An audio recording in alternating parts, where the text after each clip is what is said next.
una po, binastos nila ang NBI, babae, winasiwas nila hanggang sa tumakbo si Bato, hanggang sa nakarating sa Senado at ayan na nga ang nangyari. Nagkaroon po ng kampi-kampihan, kinampihan si Bato, nabastos ang Senado, nagkaroon pa sila ng peking under attack. Meron pa silang pinapasang Senate resolution na video conference para si Bato ay maka-attend. Masyadong masalimuot para sa taong bayan ang nangyari para kay Bato. Ang nakita po natin ay lantarang pagpanig ng mga hayop na senador kay Bato. Ngayon, kung aarestuin yan at naaresto yan, hindi na po magiging kasing open ng NBI or DILG para po sa pag-aresto ni Bato kung maaaresto yan dahil marami pong haharang uli dyan, maraming eepal, maraming kukupal na naman dyan na magpahain ng kesyo Senate resolution, maghahain sa Korte Suprema, maghahain sa lupalop na gusto nila para lang maharang yan. Di ba, Boss Marco? Hindi, eto, may isa din ako nakikitang senaryo na pwede, no? Hindi kaya bina-blackout, no? Para kay Bongo. Pwede rin. No, kasi si Bongo, 'di ba, ang sabi ni dating Senador Antonio Trillanes. Sabi niya, yan yung lumabas na yung warrant nung inilantad na nila yung warrant of arrest ni Bato, 'di ba?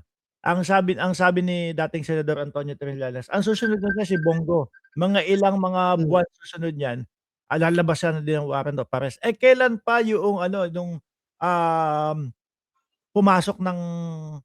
pumasok sa loob ng ng Senado. Ilang buwan na din 'yon. Baka yung kay Bongo pasok na din, pagsasabayin sila. Kasi posible yan kasi nga gaya nga po ng sabi namin, sila Bongo po at lalo na yan si Bato, yung dalawa na yan na lang po ang inihintay, mga kababayan, mga kamasel, mga karayuma. Kasi po hindi po pwede na gugustuhin ng magtatanggol kay Digong. Yung abogado mismo, Boss Mark, yung abogado mismo ni Digong, hindi po nila gugustuhin na dadaan po sa paglilitis o sa trial si Digong nang wala si Bato at si Bongo. Bakit kamo? Wala po silang witness eh. Wala akong makakatuwang si Duterte na magpapatunay na hindi namin yan. Hindi naman systematic yan. Sadyang marami lang addict sa Pilipinas, di ba, Boss Mark? Boss Ñolo, actually, dahil nabanggit mo si Rodrigo Duterte, nagparamdam na yung kaibigan natin si Rodrigo Duterte. Ayan ba? Ayan na, Ayan, Oy! Tatay Diggs! Stay ka lang dyan, pulburong ka. I-shout out mo na daw. So, sa tingin mo, maaari na itong sinasabi kasi ng DOJ, wala pang natanggap na impormasyon sa umano'y pag-aresto kay Bato de la Rosa.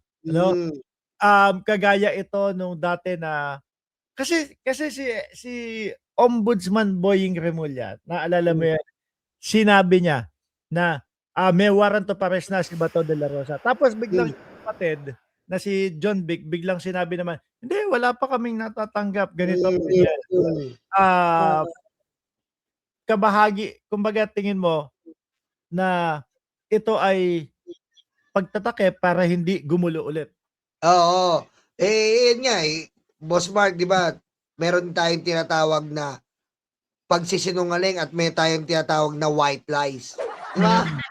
Yun parang white lies. Kumbaga, nagwa-white lies sila para hindi na sumabog pa ng katulad ng dati dito sa pag-aresto. Kasi pinagbigyan nila maayos na pag-aresto, dumaan sa proseso ng Senado, dumaan sa tamang pagpunta diyan sa Senado, kinausap si Tito Soto hanggang sa sumambulat ang puro kalokohan nila na kung ano-ano po ang ginawa ni Bato. Nagpasikat doon na akala mo papatayin siya. Akala mo naman napakatinong tao na hindi pumatay ng ilang libong mahihirap nating kababayang Pilipino eh. Diba? Akala ko, Boss Yolo, sasabihin mo hanggang siya umabot sa kumanta ng When Bells. Diba? Nakita ko si Bato nun, yung itsura niya parang masisiraan na ng bait eh, no? Wala na, putlang-putla na itsura ni Bato nun eh. Ayun nga, Boss Mark, tama ka doon. Tignan mo, Boss Mark. Biro mo, harap-harapan, no? Ginagago tayo ni Robin. Sorry sa word po, Harap-harapan. Tingnan nyo, kita na sa CCTV, nag-deny pa. Hindi niya daw tinaka si Bato. Hindi niya daw kinikilala kasi yung ICC. So kami mag-a-adjust sa'yo, Robin, kung di ka ba naman tanga. Kaya galit sa'yo si Batman eh. Laging bahala si Batman. Aray ko. Eto, may isa akong nakita naman na post nung kaalyado, nila Bato de la Rosa. Eto yung papalit kay Rodante Marcoleta. No, kanina nasama na natin to pero isama ulit natin. Ito yung papalit kay Rodante Marcoleta. Habang nakakulong po yung lowest rank, mga kababayan, ito muna, pasamantala ang lowest rank, no? May nakita din ako, bad news is coming, pray hard, it is not true for the good of the nation. No, tingin mo, may kaugnayan din kay Bato? Kasi nga, ang sabi niya, let me be the one to serve warrant. Aray ko. So don't you have to make excuses. Nagulat din ako. Nandito naman po kami. Pwedeng serve na warrant. Diba? Alam mo, Jimmy Bondoc, sorry talaga. Attorney ka na pala. Mas magaling ka kung kumakanta ka na lang eh. Hindi ngayon, kumakanta ka ngayon, hindi sa kanta. Kumakanta ka para maging boses ng mga Duterte. Ang sagwa, Jimmy. Doon ka na lang sa Bondoc. Baka pwede naman natin pagbigyan kasi naman bagong lawyer pa lang eh, 'di ba? Ngayon pa lang na ano siya. Kaya lang ang bigat una ng mga ang bibigat agad ng mga kasong kay Bato de la Rosa. Sa Davao, ihiwalay. Nako. Ako naniniwala ako doon yung sinabi niya yon na hindi pa tapos yon kasi tumahimik na ngayon, 'di ba? Hindi na napag-usapan yung paghiwalay ng Davao. Ako naniniwala ako bigla magigising tayo sa isang araw, no? Yun yung issue na pinakakasuhan. Yan, kasi ang daming ang daming sablay. Biro mo, believe din ako sa ganito at ako naniniwala ako, Boss Mark. Hindi magiging matapang yan kung hindi talaga, alam mo na, hindi magiging matapang yan kung hindi binabakapan talaga yan ng, alam mo na, iba't ibang backup, di ba? Binabakapan eh. PDP, malamang nandiyan sa likod niyan. PDP, tsaka yung bago nilang law firm, nakasama niya si Torion. Di ba? Nandiyan si Ma'am J, tsaka si Milagros Rembawa at si Jan ulit, Kaya ako sa iyo, Jimmy Bondoc, asikasuhin mo na lang paano niyo mapapalaya si Kibuloy. Medyo may saysay pa yun. May saysay pa yun. Okay? Alam mo, doon kay Kibuloy na issue, mahihirapan tingin ko eh.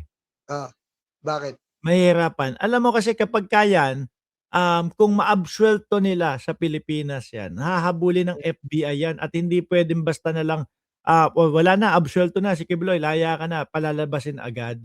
Lalo na siyempre alam na ng FBI na nasa kamay na ng otoridad ng Pilipinas yan. Sandali, paano? May treaty naman tayo, kami naman.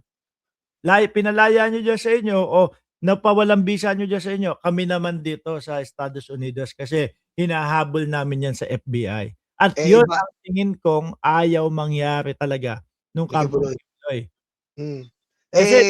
Kaya nga, Boss Mark, tama ka yan. Go. Kasi 'di ba, merong isang guro doon sa Estados Unidos na taga Florida na mahahatulan ng kamatayan. Dahil nga parehas ng sitwasyon, di umano pangmomolestya yung naging kaso.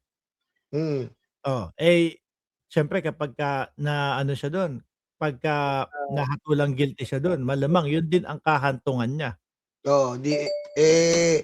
Ayan ang malalaman natin kung talagang uubra ba ang vibrator ng sanlibutan. Diba? kung mabubuksan ba yung diamanteng doorbell. Diamanteng doorbell. Di ba? At saka ang China dito kay Kibuloy, wala papanisin ni Kibuloy ang China. Alam mo kung bakit? Bakit, boss? Ang China, mga teritoryo lang inaangkin Si Kibuloy, buong universe. Aray ko. Ang di dumaan sa akin, hindi ka papasok sa kaharian ng langit. Akala ko ang hindi dumaan sa kanya, walang Palmolive na shampoo. Kaya nga